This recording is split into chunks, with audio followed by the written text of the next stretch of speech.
చెట్టుకు 3 పువ్వుల్ని పుట్టించ పార్వతమ్మ ఈ పువ్వుల్ని చూస్తుంది బ్రహ్మఛాయ పువ్వు విష్ణు ఛాయ పువ్వు తెంపుకున్నా గాని అడ్డు చెప్పకయ్యా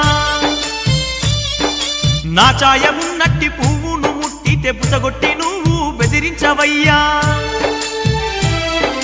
బెదిరించుగాని కాటయ్యబోకు నన్ను పార్వతికి దూరం చెయ్యకు నీ భయముతో